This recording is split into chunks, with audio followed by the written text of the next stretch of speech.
The thing is, when I watch Kathiyeee play, I remember watching one of her first games, and I've thought to myself, this woman needs to spend her resources. And the fact that she got all the way to the finals means that she learned how to spend those resources, and I'm excited to see her spend it. Nams, on the other hand, she was not very into ranked games, so even though both these players started out in gold, I know that they might not be gold anymore. So those gold banners next to the names, don't let them fool you. These girls have switched it up. Don't you guys worry. Oh my god. I'm excited for game number 1. For the Let me first just game? check in with production. Whamen, yes, come in. Yes, we're in. Oh my god. Oh my god, man. that was me. It's so honestly. But that was me the whole time. Okay. Kathy, unbelievable. This stream is a circus. Playing as the Delhi Sultanate in the color pink. Nams playing as Zushi's Legacy in the color teal. So notice we have not seen for Nams' player card. We didn't see Zushi's Legacy on there at all. There was some English, there was some French, and that's pretty much it. So this could be a curveball for Katharina to deal with. And this is that point where I know we want to talk about these players, but let me just quickly go on a tangent for this damn map. So guys, Dry Arabia, the worst map in the map pool from my very non-biased opinion, because the sheep spawns are awful. However, these girls have figured out the meta. They realize to get the right sheep, you go from the sides. So I'm going to be writing this down, and from now on, my Dry Arabia scouting will be a lot better. So I'm excited to see what... I mean, this map is quite open, right? Especially if you're looking at Zushi, who has no woodline over here, which is going to be very difficult to deal with. When you're playing against a civilization like Delhi, you can punish Zushi quite easily. So I would favor Delhi in this matchup. But Tim, you are someone who plays these civilizations. So do you have any comments? So I will give you just a short history lesson as we're waiting for Feudal Aid. As far as Zushi and playing that civilization, I played it once, pre-nerf, to prove a point that it was busted. And it was the easiest win I've had in months. So, and I have no idea how to play China. Now that Zushi is nerfed just a little bit, that meditation gardens, your prayers don't extend very far. Your meditations, your thoughts, your existentialisms don't really span too far. But for Kathy and the Delhi, one of the things that's frustrating for a Delhi player to be up against when you're playing against Azushi's Legacy is you don't need to change your dynasty to make those unique units. And it's really, really important. Zushi is more of a tempo build, than an old China, because you start with an IO, right? You start with your Imperial Officia so you can get there. For Tang Dynasty, it takes you less resources to get to Feudal Age, and we'll see that. As their scout, no, Cat, no, don't do that to me. Okay, it's gone. The the Nams, with her ability for food, I think it's 340 food to get that meditation garden somewhere. So it's a little bit of a discount, which means you can get Zugnu out quicker, which means you can get a massive Zugnu, and that's something that Delhi actually struggles with. You might be thinking about Ghazi Raiders, and yes, they're able to tank a lot of damage from Zugnu. But if Zushi adds some Zugnu, they're able to take down a lot of those Tower of Victory archers, number one. Number two, Zushi adds a little bit of spearmen with them as well. It's an interesting and difficult composition for the Delhi to deal with. So today I've learned a lot, because as someone who got to conquer on Zushi back before it was absolute what it is today, rest in peace, Zushi. I will miss you dearly. I did not find that Zhugunu counters Delhi too well. I felt like Delhi was just very much able to get on top of my face. The Tower of Victory bonus is just absolutely crazy because of the attack speed on the archers. The archers can take down the Zhugunu. The Zhugunu can't take down everything. And that's why I guess we are two very biased casters on the opposite side here. Tim, how do you feel about Zushi? Do you play it? Because I can tell that you do not like Zushi. No, I don't play it, and I won't. Zushi is just as far as China and their variant in general, they're just personally for my playstyle, they're way too reactive. I like being on the side of where Kathy is right now. as the deli, Okay. being like, okay, I'm going to be in feudal age. I'm going to make units. I'm going to take the sacred sites, and you react to me. I make the game happen to you. Whereas China and Zhu Xi are like, okay, let's figure out what my opponent is doing. Let's figure out their game plan and react to what they're doing to me. So just two different ways to play the game. People play reactively, they play more passively and stuff like that's great.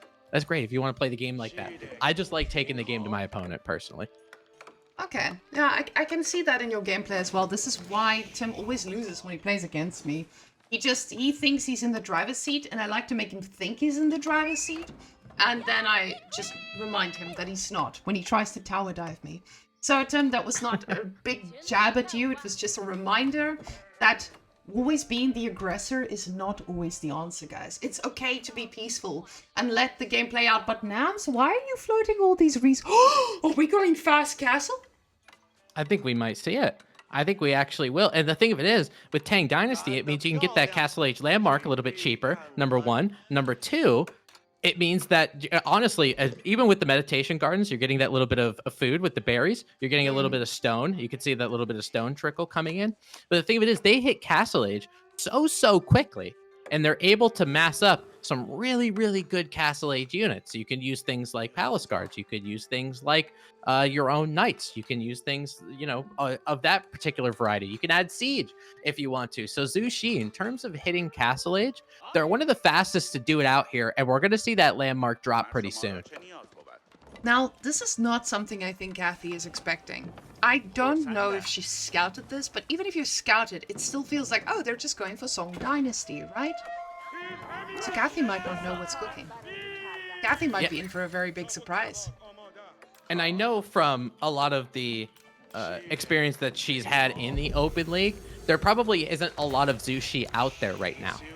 NAM's going to be going with the Shaolin Monastery to get those nice, good Shaolin monks who they don't heal other units like normal monks. They heal themselves, but their ability to do damage in a melee aspect is absolutely insane.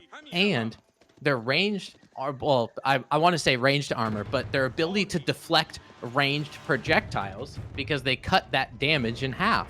So using things like Tower of Victory of Archers, you're going to need a lot of archers to deal with them. The problem here is those horses don't have a very big vision, so they're running around here. That's why we have vision on them right now, to see what they see.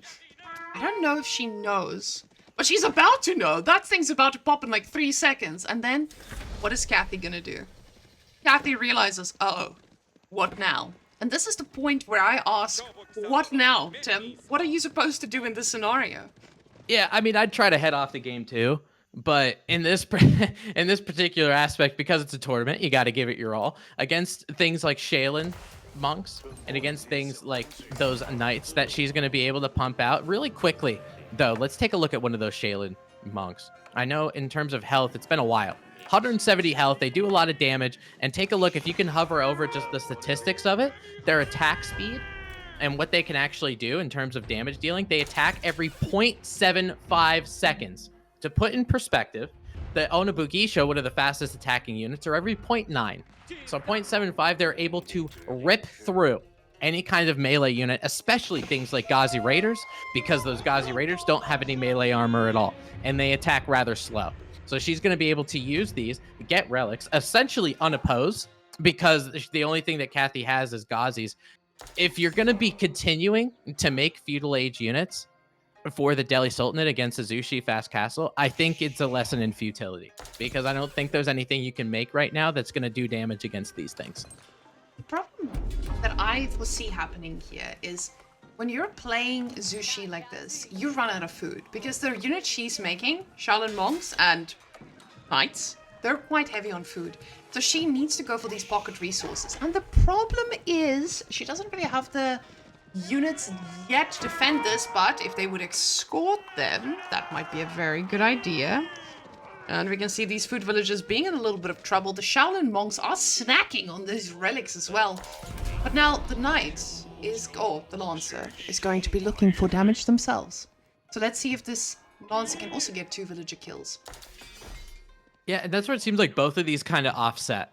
You know, as that Lancer is going to be just running right in. She knows that deer have been taken on the map, so a couple of these villagers were going down. Katharina, not a reaction quite yet, but more will continue to go down. And both of these civilizations, just like you said about Zushi, oh my god, it's continuing to snack. Somebody help me. Whamen, start talking. I can't look at this anymore. But look at all these dead villagers, Tim. I Look at can't. this. Oh my god, gosh. they're all these pink clothes. They're on the floor. Oh no. At this point, there's just... These villagers are fighting back, but they don't realize all their brothers and sisters are gone. Everything is over. And at the same time, the Ghazi Raiders just fall down, and this is GG. At this point, I don't think you can come back from this. No, I mean, because one civilization, the teal civilization on the left side of your screen, does have a little bit of food secure. Right? You're going to be able to use some of those lancers, so the palace guards are going to be able to help you out as well. The other side doesn't. The other side doesn't. And it's a little difficult because it's kind of funny for Kathiyeee because she does have a safe berry patch. It looks like a little bit on like the far eastern side. But again, it's not exactly quote unquote safe, you know, because it's still far out from your starting town center. Kathiyeee, it's kind of weird because usually for Delhi, you take a first fight and you end up snowballing off of the first fight. NAMS just bypassed that part of the game plan entirely going up to Castle Age. And this is going to be the thing that I'm dragging inspiration from going forward. I'm going to be taking notes from NAMS, and I will be doing this in my games as well, because I have no idea how to kill Delhi. And this was finally the answer I've been looking for. That palace guard is doing some good damage, and even though Ghazi Raiders do extra damage against armored units, it's not enough.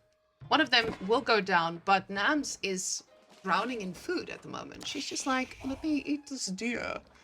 Double deer right next to one another. Very nice. And she's going to go put another tower here to secure the deer.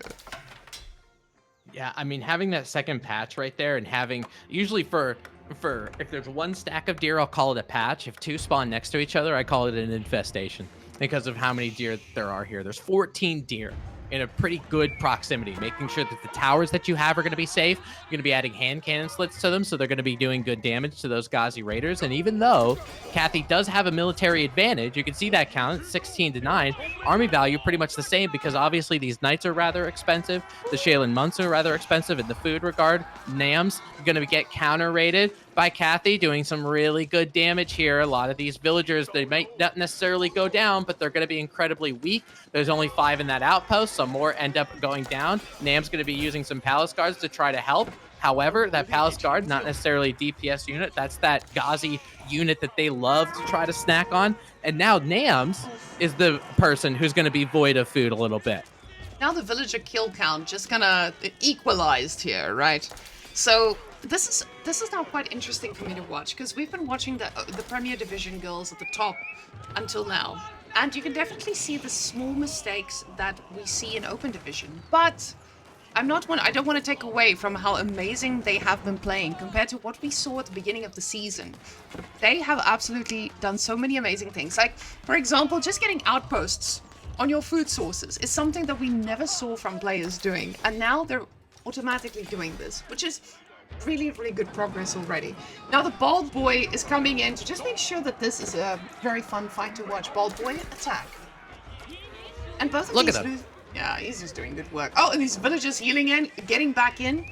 So, yes, I'm expecting to see these girls who made it to the finals, since they now will be promoted to Premier Division, that they are going to put up pretty good fights, especially at the start. And then hopefully we can drag them all the way to Diamond. And I think I know from just from talking to Kathiyeee Moore, she did hit Plat 3 at one point. So she was almost on that Diamond stage when it came to the rank ladder. But I think this is a very good lesson on Zushi and the things that they're able to do, number one. Number two, the importance of scouting what they're doing. All right. So we talked about when we theory crafted a decent amount of some of these knights continue to get gobbled up on the wood line. It looks like those villagers are getting a little angsty, a little bit ornery, gonna pull their shivs out, and a couple of them will end up going down. To be honest, like, NAMS is adding some palace guards, and I get that they're Castle Age units, and that's all well and good, but it just seems like she's been feeding them into Kathiyeee. Haven't you felt like that? It's like 1 or 2 palace guards come in, and then Ghazi Raiders just encircle them and gobble them up. Yeah, the thing is, this is usually the difference that I also felt when I went from gold to about diamond. It was that difference in rallying your units into the opponent one by one. Because at that point you learn, okay, maybe I do need to step back a little bit and then go and attack them. And that's exactly what we want to see from NAMS. So I think that's the next step for NAMS as well. So NAMS needs to know how to control her army, when to take a fight, and when to pull them back into a TC and punish them. And this is exactly what I'm talking about. These villagers being in tower, that's exactly what she wants, because now she wants to take the fight. She wants to make sure that she can get some damage done. She does get the outpost upgrade too. And now this is going to be a much better fight for her. Finally, she takes a very advantageous one. Yeah, I mean, even just massing them up a little bit, it made all the difference in the world. And I think for Kathiyeee too, she's been sitting on these sacred sites for a long time. She's been able to mass up a little bit of gold. It looks like one's going to end up getting decapped, but she had two for a decent amount of this game. When you're dealing with an opponent that is already Castle Age and has been for a long time, sometimes you use those sacred sites as a means to an end. And that's how it used to be played for the Delhi when Village Fortresses ended up getting nerfed, I think, in Season 3. But the ability for using those sacred sites as a means to an end to get to Castle Age, get that Castle Age power spike, it isn't as prominent as more villagers are going to end up going down for Kathiyeee. Economic count 43 to 38 and continuing to drop. I feel like, and I would have really liked her to go to Castle Age a little bit sooner. She made a lot of units, which is great. But a lot of the times what separates a good player from a great Delhi player is making exactly the amount of units that you need to get to Castle Age. And especially when your opponent is in Castle Age as well. So I know there's a lot of feudal aggression, but Kathiyeee going up with the compounded defender at about 16 minutes, I probably would have liked it to go up just a little bit quicker, because you're going to need a decent amount of crossbowmen, especially against this Palace Guard and Night Mass that NAMS has been pushing out. Now, you mentioned earlier that she's feeding these units in, but this is the one point where I feel like NAMS is gonna take the fight. The fact that we are now getting to a point where Kathiyeee had to spend her resources on aging up instead of making enough units to deal with this army, this is going to be the difference. And this could be the fight that loses Kathiyeee the game.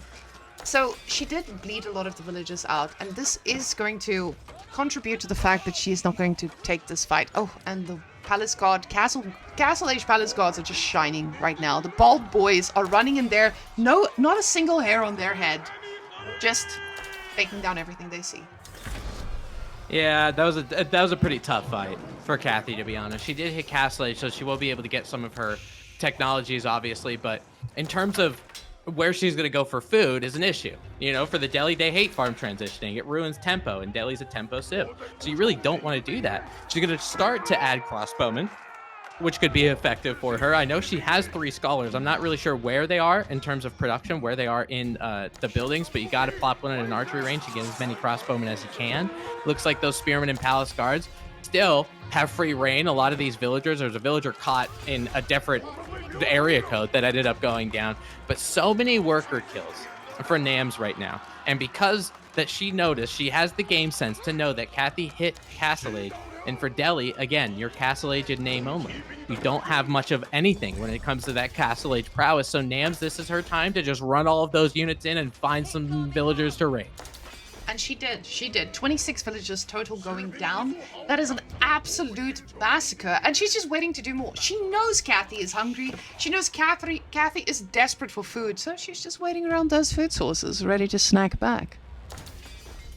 Yeah, and I mean, probably with the mass that Kathiyeee had, and a lot of this being feudal age mass, it probably would have been more advantageous to do things like counter raids so this stuff doesn't happen. Right? She's going to be having some crossbowmen. She's trying to get the crossbowmen up as quickly as possible. But the thing of it is her resources.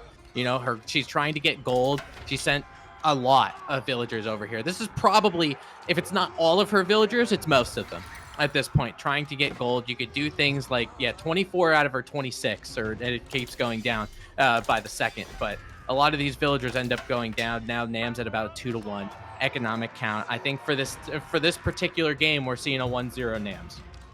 Definitely. The NAMS just looked absolutely dominating here. And what I did like from Kathiyeee is she spent her resources. And I think that was the biggest part that I wanted to see her improve this game. The fact that she actually actively spent everything she needed to. And I'm so glad to see that kind of growth in her as a player. Yeah, and I know she's just she's one of those players as well, as you could see, you know, this kind of onslaught happening. She is one of the players as well that knows that she might be lost or in a lost situation, but she really pushes into a game to make sure she's 100% out. And also for the fans, what I did see is a Dumbo that was queued, but she ended up taking it back. I really, really wish, even though she is, you know, this is about time to call the game. I really wish I did see a Dumbo. That would have been really nice. Yeah, we wanted to see some elefantos. Elefantos! So yes. No, Kathiyeee is making us work for it. Getting to the end of the game, she's just like, hey, guys, could we spend some more time watching this TC burn down? And just like that, I press the magical button that makes TC burn down faster. Oh my god, look at that. They just keep going and they go faster and faster. And TC is on fire right now, killing every single villager. There's 4 more units on the map and she finally taps out. Game number 2 with the Chinese, and this matchup, honestly, for Delhi, is miserable. This is a miserable Delhi matchup. Oh yeah, absolutely. It becomes an issue where those, essentially, the economic advantage that you get from those sacred sites just doesn't translate as much for China. And you know, China just, for their ability to also hit castle age, their ability to do, you know, these kind of things, you know, we're going to see a lot of what we saw in game number 1, perhaps. And I think this is a strategy just because it's something that maybe Kathiyeee has not been experienced with before. She might not be knowing how to handle it. Again, maybe she tries to go up to castle age a little earlier. We'll see. But game number 2, this could really, really put NAMS in the driver's seat to win the entire open division for the Women's League final. So I'm excited to dive into game 2 and see what we got.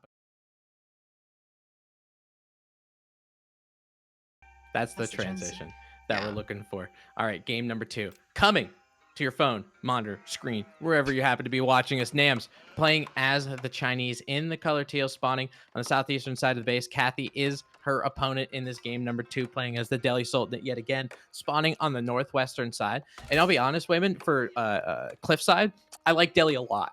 It's just the matchup I don't. Is it because Delhi has such a short place that they need to run right through to get to?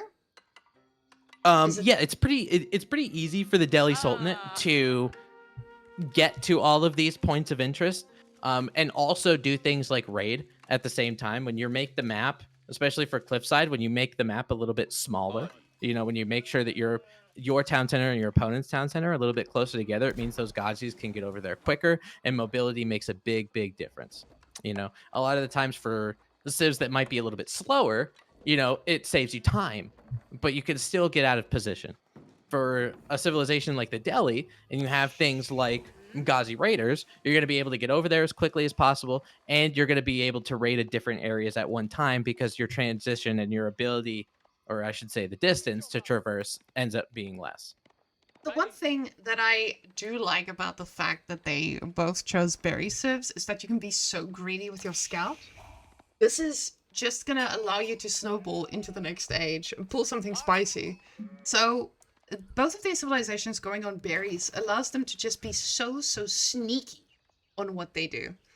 And both of the players getting, I would say NAMS a little bit less lucky with the sheep, but Kathiyeee is running all the way through, and I hope that she gets some good snacking along the way, but she is controlling that scout pretty well, which I'm really happy about, because most people, they just right-click the scout and they're good to go. They just leave it as it is.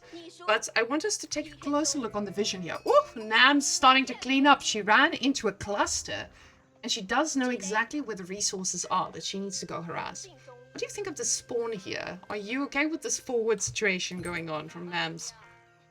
I'm gonna be honest with you, Whamen, this gold sucks. Being this gold all the way forward, I mean, what's nice for NAMS being as China, you have the IO, you're going to be able to get some taxes, right, to get yourself the 200 gold, and then if you want to go Song Dynasty, you could do that right afterward. But having that gold forward and right next to that middle sacred site, that's a big issue when you're playing against the Delhi, you know? But a lot of the times, you know, for the Chinese, especially in feudal age, if they do go Song Dynasty, If they want to take fights in feudal, they can add things like Zugnu and all that kind of stuff. But to be honest, I feel like because game one worked so well for NAMS, game one worked in that fast castle worked so well. Would be shocked if I didn't see it again, because she got to be thinking, well, I mean, if it's not broken, I'm not going to fix it. Of course.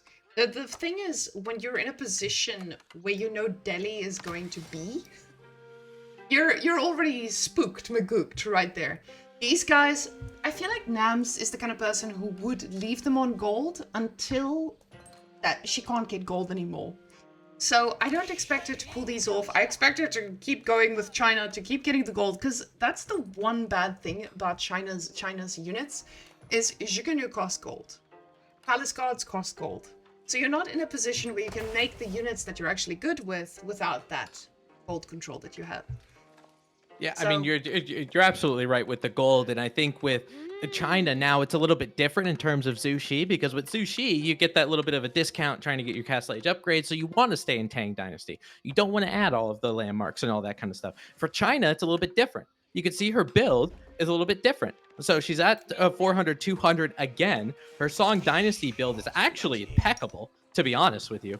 So she's going to be able to put that Barbican. There's a real juicy spot. Oh, right there, Nams. That's what I'm talking about. That's a Barbican spot. You're protecting your gold, number one. You're protecting your sacred site, number two. And to a little bit southwest of that Barbican, Whamen, if we can kind of pan the camera over just a little bit, very gingerly. Okay, stop. There's a deer pack right there, too. So that's a little bit of food. Look at that. That's a bunch of dirty, good deer. They even have little spots. Did you know that about the deer? Is it just that they have spots? Yeah, look at the spots. Just, you know, you would think as a roost player I would know that, but I just harvest the pelt and sell it. I don't really care. Oh, they're so beautiful. Oh my god, the deer are so beautiful. Look at that.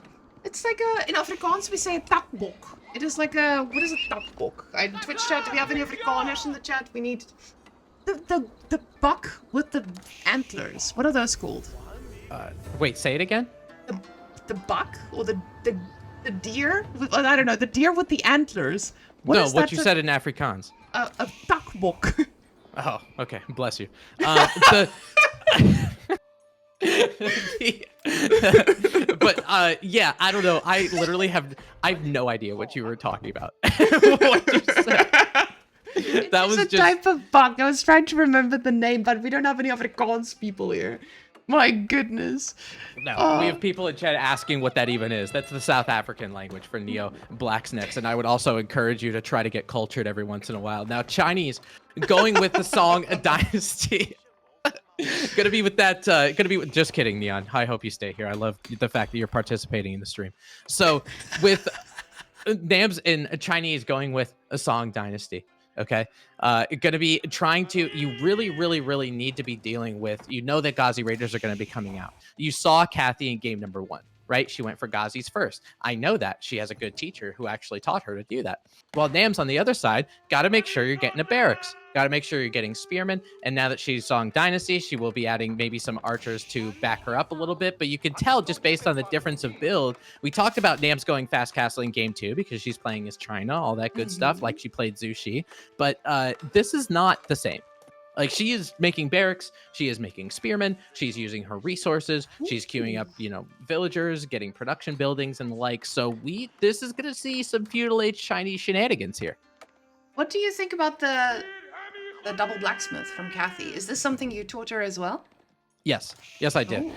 Usually for a daily build, whether I'm playing against China or otherwise, usually my build for all of the buildings when you first start in feudal age is a stable, then a blacksmith, then an archery range, then a blacksmith, because you want to make sure that blacksmith, you're getting it done and you're getting those technologies done as quickly as possible. Those scholars take some time to read, and the archers on the other side, you make it your third building because you know you're going to see spearmen on the other side, and it stops your Ghazi raids. So you're using your stable first to create that map control, get that presence with the mobility, and then by the time you see a spearman on the other side, your archery range is done. We also got word from Twitch chat. It's called the stag. Okay. Well, I'm indifferent, to be honest. Trevor's not excited about our about the word I was so excited about, guys. Okay. No, the Dakbok or whatever it is. How was that? Was that good?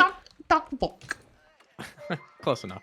It's fine. We're going to teach you at least one Afrikaans word before we go to Norway. So, guys, Tim and I are going to be casting in Norway at the LAN. And I feel like we need to culture Tim before we go. Because his American ass hasn't left America or his state properly. So, we are going to have to culture the man before we set him free to the... to the people. Yeah, I think we're gonna need it. We can't just have a wild Tim roaming the streets. I think that's probably not a good idea for the streets of Norway. But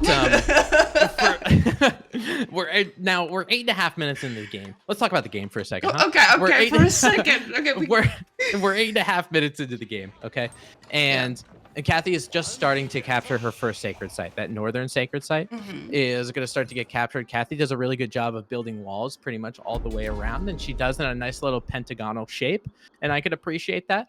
Going to be starting to get that bottom sacred site as well. What's really nice about China and the fact that they're able to use their Barbican and the opportune spot that NAMS put it in, the middle sacred site is basically null and void. For Kathiyeee, having that giant outpost sitting there, creating that vision means that one, that sacred site obviously isn't going to get captured, but two, if Kathiyeee decides to take that middle path, there's a scout there as well. If she tries to take that middle path, she's going to get shut down. So NAMS started to wall that north side just to make sure Zugnu going to make quick work out of those archers. That sacred site did get captured, so it's going to give that little bit of a gold trickle for Kathiyeee, but she does not have an answer for these Zugnu in the vicinity. Now, the answer is all the way down here, and then when the answer is this far away, you can't consider an answer. It just creates more questions at this point. The scout, honestly, if she moves the scout a little bit more forward, that would be ideal, because she knows that Kathiyeee is a civilization that likes to go out on the map, but she does scout it now. And now that she knows, what will happen, she'll just make more units and go and punish this. Because once these berries are depleted, what's next? Berry at the back? Sure. Deer, and then you're faced with an opponent that is very vulnerable to harassment. Yeah, and I mean that's kind of textbook Delhi. The idea is you take a good first engagement, so those food resources are safe for you. On Cliffside, Kathiyeee got a rather disadvantageous spawn where her first deer pack was almost on the cliff. And you can see it right there. Sometimes it can spawn in the back. Sometimes it can spawn close to the wood pile, all that kind of stuff. Sometimes it spawns all the way almost near your opponent. She probably just ran out of wood and rallied the wrong way. Oh no! Kathiyeee, your villagers are exercising too much, milady. Oh no, but the Zugunu at the back of the base is just forcing her to respond to this. This is delaying her from getting more sacred sites, or recapping the sacred sites at least. The Ghazi Raiders are back there where they need to be to defend the sacred site, just a few minutes too late. But now, NAMS knows that Kathiyeee is starving.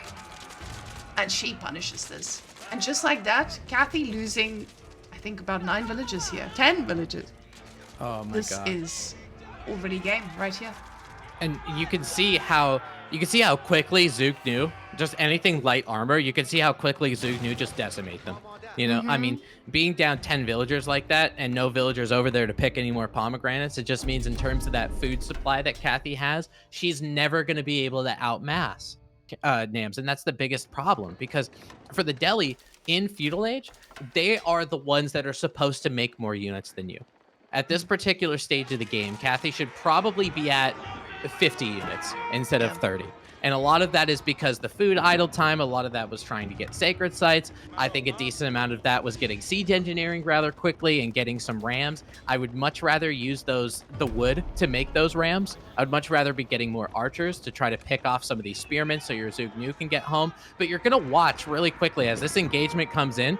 Ghazi Raiders do get a charge on that Zugnu. But I think one of the big differences, you're going to see this battle come forward because Kathiyeee is kind of tunnel visioned into that Barbican, and you're gonna watch how quickly Zugnu can actually take down Ghazi Raiders. And I think for you, Whamen, I think this could be a lesson for you when you're playing Zhu Shi, because seeing the Zugnu in the mass that they're at, she's got 25 total, continuing to mass up a little bit. Once you hit that critical mass, there aren't enough Ghazi Raiders on this side of India that are going to help you. I'm taking notes. I'm taking notes from NAMS. I'm going to put that into my build, make more Juganus. And the thing is, what I think is happening to Kathiyeee right now, she's about to get baited. And this bait is the bait that I run into myself all the time. I'm like, huh, there's a Barbican over here. I am going to take it down. Why? We ask ourselves afterwards. There's no reason for us to take down this Barbican. The Barbican is just a Barbican. You're not going to be able to do anything after that. You want to take down things that matter. Take down resources. Go and break this wall. Attack the wood line. But it's something I do myself as well. So this lady, she is going to attack the Barbican. And I completely resonate with her because I do exactly the same. Everything is keybound together. The horses are moving slowly, but they're just moving to a slower death because this Barbican is going to make this fight very, very uneven. Even though NAMS does have more units, yes. But man, look at all these rams. You got 5 rams totaling probably about 1,000 wood. Kathiyeee trying to use her micro, trying to get to the bottom side of that Zugnu mass, but again, they're continuing to get decimated not only by the Zugnu, but Spearman on the south end going to be able to help you out. A lot of those Ghazis end up going down. Now the only thing Kathiyeee has is archers. She's got about 18 of them, 16 continuing to dwindle. NAMS staying on that the line formation that has it. All of these archers not going to be able to deal with the Zugnu. After that battle, Whamen, it was probably about 50 some to high 30s in terms of military count, but now it's 35 to 8.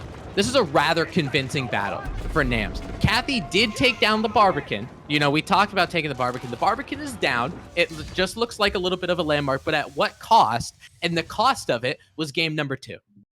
And just like that, Nan shows us that she's ready to be promoted. She's ready to be promoted to Premier Division. And I'm so happy for her because, again, when I saw at the beginning of the league, nothing screamed, oh, this is going to be a Premier Division player, but she's screaming it at us right now. She's making sure that this is a destruction, and she's doing it convincingly. Now, in this particular instance for game number 3, as you can see the civs on your screen, NAM's going with Japanese this time. NAMS' player card said English and French, and NAMS, in terms of this entire finals, gaslighted us to oblivion. She is not picking English. She is not picking French. She's going with a lot of Eastern civilizations, of course, with Zushi in China and the Japanese. And we talked about this matchup again most recently in our last series with Japan versus Delhi. And if I remember correctly, the Japanese did win because of how quickly they were able to get the fast castle and steamroll and get their quality of units to be higher. This game might end up becoming the same, or if Kathiyeee can start to get that aggression and start to really snowball, because we haven't seen that Delhi avalanche that's so feared yet. The thing what I'm noticing is she's picking Delhi every single time. So this is telling me that Kathiyeee right now, she's at the point where she plays 2 civs, maybe 3, and she's comfortable on them. When picking the maps, she's not picking a civilization for the map. She's picking a civilization because she can play it. Going into this finals, and regardless of the result, she is playing in these finals. Game number 3, her opponent NAMS playing in the teal, spawning in as Japanese on the southwestern side of Gorge. Kathiyeee playing as the Delhi yet again in the color pink. We haven't seen any elephants yet, but hopefully we get there at some point. I find the lack of Dumbos disturbing. Oh, yes, for sure. The fact that we haven't seen a single elephant this day makes me pretty sad. I was really rooting for the elephants as well. Elephants are just a way of life. And what I want you guys to notice is both of these players now went for scouting on the same side. Neither of which are getting lucky with the sheep spawn whatsoever. And I do like that everybody's picking Japanese spring as the bio. I love that. It's a good bio. Thank you guys for picking. That's a great one. I appreciate it. Now she does get... Ooh. Is this standard in the Japanese game? Yes, getting Tawara is very standard, especially because when you're when you're dealing with a civ like Delhi on the opposite side, you know they're going to be aggressive. You know that they're going to run into your face. So having things like getting these berries that are so far out in front, heads up play by NAMS. Because if she waits and she gets her sheep and then she goes for berries afterward, if Kathiyeee does have the aggression that we expect from the Delhi Sultanate, it means those berries are never going to get gathered. You know, and especially on this map too, like Gorge, getting those berries important, obviously, but making sure that you can keep your villagers safe and at home, which is something the Japanese are actually pretty good at because of the Cura storehouse, going to be able to get those farms and all that kind of stuff. But if you're able to save your sheep count, then you don't have to matriculate all of those villagers over to berry patches, deer packs, all of that kind of stuff. I mean, NAMS has a good deer pack over on the southern side of her base, which is probably one of the more safe spawns for deer that you can get on Gorge, but also for Kathiyeee, what's really particularly different than the other first two games that we've seen is she went for a second scout on Gorge. Yeah, this is something that I've been playing against a lot recently, and it's been driving me crazy because it feels like every single time I'm like, okay, now we go for one scout, now we go for two scouts. These players are just making two scouts, and I'm finally understanding why. Look at that bounty, and I know we're not playing with Rus, but the bounty of sheep. This woman is not going to run out of sheep. And I love that for her. She runs out of food all the time. This is what she needed. This is what she needed to make a comeback. Oh, you're absolutely right. Just making sure on Gorge, and I think for people who might not be as familiar with Gorge, it is on the ranked map pool, but in terms of the way sheep spawn, it's different per map. We see that on Dry Arabia, the one that Whamen hates the most, and I probably give her trauma just saying Dry Arabia. But a lot of those sheep are happening to spawn on the edges of the map. On Gorge, it's very similar, especially with things like boar, especially with things like deer packs. When you are scouting, usually you have to go out of your way for your initial scout path because you got to get even to the corners. I mean, as long as you're scouting the entire half of your map, that's how you're going to be guaranteed to get your 11, 12 sheep. That's usually on the map. So for Kathiyeee having that second scout, it means she can deviate a little bit from some of her scout patterns, number one. And number two, because she's been housing berries, and trying to get more of a herbivorous society in the Dark Age, it means that a lot of those sheep, if she does get them, she can save them for later. So usually it's something that I taught Kathiyeee to do, but I'm impressed with her decision making. Yeah, this is something that might show us a little bit of a change, but I can see in the way that Nam reacts, she is not going to be overwhelmed by an army mass. What she's going to do is she's going to go to the back and she's going to do economic damage, and that's how she gets ahead. And she also has a very good gold spawn to do such a thing. So Kathiyeee on Delhi, she's going to again go for sacred sites, but she's not going to be able to do any damage to NAMS, which is the only thing that's going to delay NAMS in this. So, honestly, I'm still scared for Kathiyeee, even though she got all the sheep she would ever need. 21! Oh my gosh. That's a distraction. That actually, just in terms of how many sheep spawn on a map, 21 is insane. You can take a look at where NAMS' town center if you want to hover over just on the southern side of the town center, wherever she dropped off her sheep. You can see rather anemic compared to the Delhi side. There's about 2 or 3 that are there. But what's really nice is you have a little bit of a buffer when you're Japan because you have those farms that start generating for you. So a little bit of extra farms means you can, make sure you don't get your sheep too much. And obviously the berries help too. But exactly, I want to get to that first point that you were at, Whamen, with the gold mine that spawned a little bit in the back. NAMS did get a rather fortuitous spawn. And you can see with that gold mine too, as I can see on the mini map on the western side, is she's going to be able to wall just like this. I mean, you could argue you can go through the gold mine to wall, but regardless, having the wall in like this is really going to help you because Ghazi Raiders are coming at you, right? Ghazi Raiders are going to be in that particular area. This looks like a stereotypical fast castle for the Japanese, and because of the spawn, she's going to end up pulling it off. Now, what I'm expecting to see from NAMS here, remember, she knows that she's going to run out of food. I'm expecting her to go for this backwards deer pack, and she's very fortunate to have this. I wonder if she knows how lucky she is that she didn't get one of these bad boys up front here. So, having this safe deer pack allows her to most likely survive this early aggression from Delhi. But Will she just go for castle? Yes, yes, she will. I don't even know why I asked. She's building farms as well. I don't know if she realizes she has this. Oh, she does. She's like, oh, maybe I go for safe deer. Hmm. And you know, the first thing that she builds is an outpost. And Whamen, count how many villagers she's sending out to those deer right now. That looks like 5. She does a really good job making sure she has a spot. Every villager gets a spot in the outpost. And if she does end up pulling more, which it looks like some of her sheep villagers are ending up going idle, you can either go to wood, which is what she's doing, or send more and get another outpost. Now, Kathiyeee, when it comes to this Ghazi Raider, even though I hardly know her, it's looking for an area to go. You know, maybe you might be able to snipe this outpost. This outpost is going to end up going up. The Ghazi Raider might get a charge off, but gets unsuccessful. Those villagers end up being safe. This was probably the only area for Kathiyeee to do some damage, and now she can't. Now, there's no way for her to actually close out on any damage here whatsoever. Because this is one of those awkward things that we're getting to where Ghazi Raider needs to do something, but there's nothing to be done. What am I supposed to do in this scenario? And the farms are increasing. The last 2 ooh, these are the sheep she needed if she drops them off to get to castle. And she will get there, thank goodness, without losing anything over here on her on her deer patch. But these Ghazi Raiders, the numbers are increasing.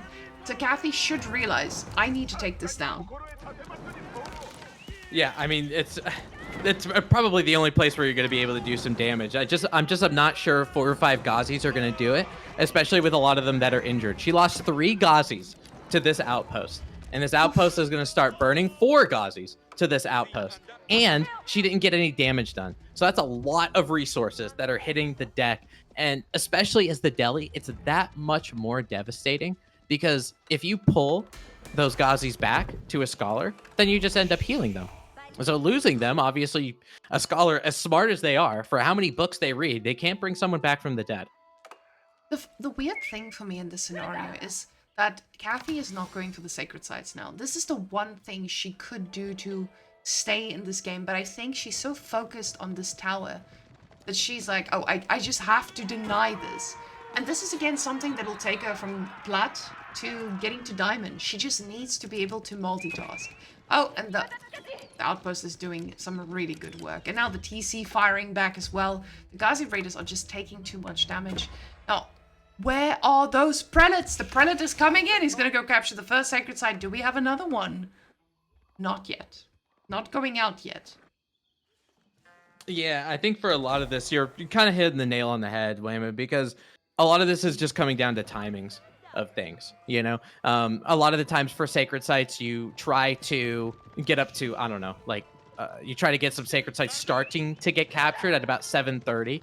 A lot of the times because NAM didn't make any units. She didn't make any units to defend herself, so she could have easily gotten all 3 at this point, and then going to Castle Age afterward, you know, because obviously you're going to be noticing that NAMS is going up with the floating gate, again, suspending that apparatus in midair, and she'll be able to use things like getting those mounted samurai and getting a staple out. And again, we've seen this happen against Delhi. We saw it in the last series. Do mounted samurai have a good counter for the Delhi in feudal age? The answer is no. There's just nothing that has a counter to mounted samurai from what we've seen. And if you They're don't pretty good. deny, they are just a destruction. And the fact is, she's still fine on these deer. Yes, there has been some upsets, sure. But these deer have been sustaining her. And now with the farms being up, this is no longer the deer she needs. She's okay. She has the food in her base. She can now start the mounted samurai, and she clicks them at the speed of light. She wants to go and end this game. She says, I want to take this series 3-0 and show them where I belong. All the way in Premier Division. I mean, if the first 2 games were enough for you, you know, I mean, she's just kind of putting the icing on the cake in this particular instance. Kathie's doing a really good job again of spending resources. You know, she's making sure she's queuing Ghazis, she's making sure she's queuing archers, and trying to get these sacred sites to the best of her ability. It's going to take a little bit of time, for NAMS playing as the Japanese to get enough mounted samurai to actually make an impact. So she's taking one or two of them and just creating some kind of raids, trying to make some kind of raiding potential. Kathiyeee with a really good pull though, making sure that those mounted samurai are going to get hit by all of those towers, hit with all of those Gazis. And surprisingly, for how tanky those mounted samurai are, that's one loss that, again, is devastating because this is two civilizations that they use religious units quite frequently. So you got to remember, whether you're playing the Delhi, whether you're playing the Japanese, especially in Castle Age, that a lot of these units, if they get injured, pull them out of there. The moment you have your damaged units trying to take a fight against these things that hit like a truck, that's going to be a really, really hard one. But you can see they're not doing anything against these mounted samurais. And there's not even any upgrades for them. These guys are just causing the army to be dragged all around the map. And I do like that she's doing this aggressive of a wall. But I'm really scared to see what she's going to be cooking up after this. Does she go castle? Does she just double down in feudal? Because doubling down in feudal just doesn't feel like the answer against Japanese units. Now, NAMS is going out for very far food sources, which I believe this is the damage Kathiyeee needs to find.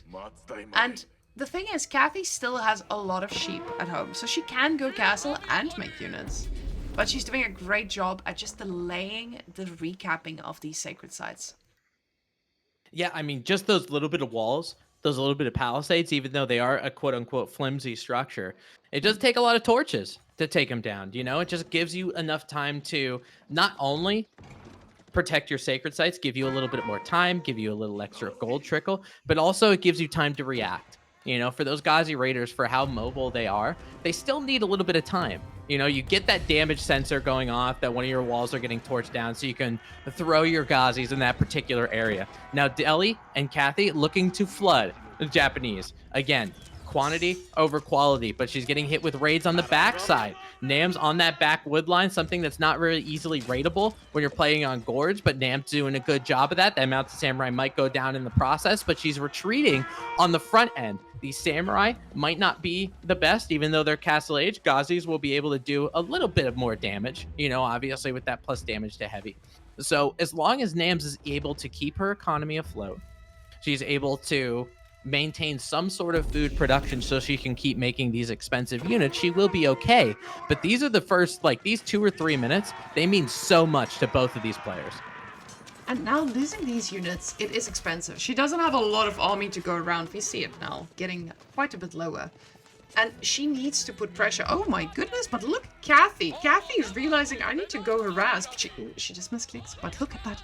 She is responding and she's chasing down a few villagers. Really nicely done. So Kathiyeee doing a bit of work with those archers. She does try to get some damage done, but most of the villagers do get out. Good raid though, especially not having any direct things to deal with right now. Yeah, I thought it was really good just to disrupt food, because that means more Castle Age units that NAMS isn't going to pull out.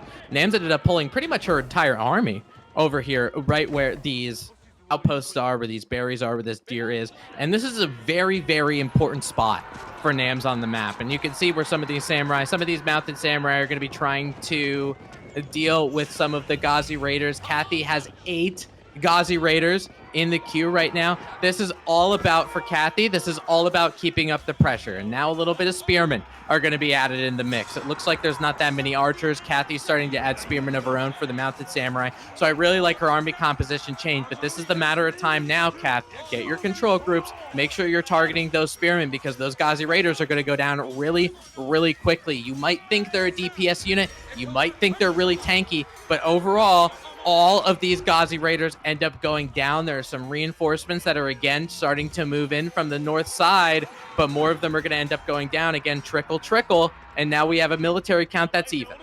And this is not an even count you want. And guys, I need to apologize for that lapse in observing for a second. Gigi Dog got stuck on my mouse cable, and her and I had a little bit of a situation here, but we are now fixed and we're back. Thanks, Gigi Dog, for that interception. Appreciate it. But now, with Kathiyeee not having that military lead, this is starting to be really, really scary. The fact that she's not even looking at castle either, she just keeps taking these fights.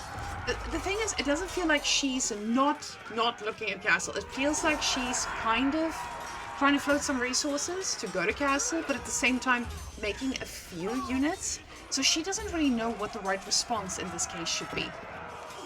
Yeah, and I think in games 1 and 3, they were kind of similar, right? Your opponent went for an early castle age, so you're stuck there being like, okay, now what? Do I continue to push pressure, or do I try to match them in castle age? And probably in both instances, especially in game number 1, but in this game too, matching them is really, really valuable to you, especially because with that Tower of Victory, it means those crossbowmen shoot faster as well. It doesn't just work for archers, it works for every infantry unit, archers and crossbowmen alike. So now NAMS, she has her feet from under her. She's doing a good job just in terms of the amount of resources too. Her macro has been really spot on. Look at how much food that she's getting per minute. She's about 1,200 food per minute. Kathiyeee is also hovering in that particular area as well.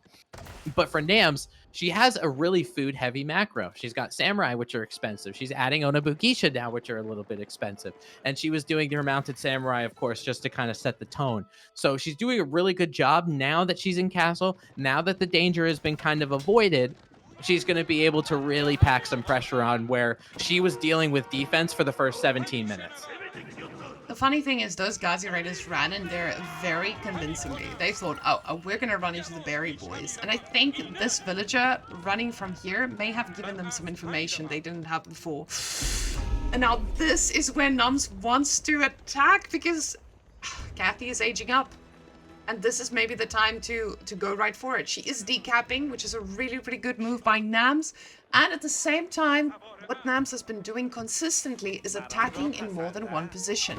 But the Samurai do TC dive, and this is not going to be too easy to do any damage with Miss NAMS. But she does get some idle time, which is good when you think about the Castle Age units that might be following. Right. I mean, doing things like creating idle time is obviously really, really important. And Kathiyeee on the south side going to be using those Ghazi Raiders, which she would have rather have raided with, but not going to be the case right now. It's just because of the amount of Samurai and Mounted Samurai that were back home, you ended up pulling them out. And again, Delhi hitting Castle Age, they're Castle Age in name only. It's going to take a while to get some of those crossbowmen. She only has 1 with 2 in the queue and adding a couple more. So those are really going to help. You can see some of those research indicators on the top right part of your screen that Whamen hovered over. To get things like Castle Age Spearmen, it's 3.5 minutes. To get things like these upgrades, it's 3.5 minutes. Do you have 3.5 minutes left in this game? Honestly, my opinion is no. You're never going to see them. See, this is that weird position she's in now. I feel like if she could just delay it... Oh, no. Ooh. And this is the weakness of Kathiyeee at the moment, just being raided at more than one point of a time. But you know what she learned? Put more than one tower to defend my villagers. So she's been doing that pretty well, and I'm really glad she's made that transition. Another thing I would really like to see is her target firing, because she has been A-moving, and if she target fires these bad boys, I think she's gonna have a much easier time taking down these Japanese units. Yeah, I mean, a lot of the time when it comes to raiding in different areas, and there could be some lower elo players that are also watching the stream as well. So when you're getting raided in multiple different areas, obviously Kathiyee's doing a good job of getting the outposts. But every couple of seconds, if you have the mental bandwidth, if you have the wherewithal, look at your minimap. It's going to help you, and you're looking for, basically, if you're Kathiyeee and you're seeing all of these pocket food resources as their army ends up getting devoured, you take a look on your minimap and you're like, where are the teal blobs? Are there teal blobs coming to this resource node? No. Are they in this one? Yes. So I got to be over there. I got to make sure I can pull them to make sure your villagers end up getting safe. And it's difficult for Kathiyeee to do that. It's so difficult. It's easy to say, but there's been a lot of idle time for Kathiyeee and a lot of villagers that ended up going down. A decent amount of them on that berry patch, which now Kathiyeee, 20 minutes into the game, as the Delhi, the age-old issue. She's staring at 81 food per minute. And just like that, we are getting to see what a slight villager lead can do, just from the raiding. You guys can see the slow growth from the army. NAMS is losing villagers. Oh, no, NAMS is losing army. And the thing is, it doesn't matter as much. She has this food economy set up. Look at all these farms.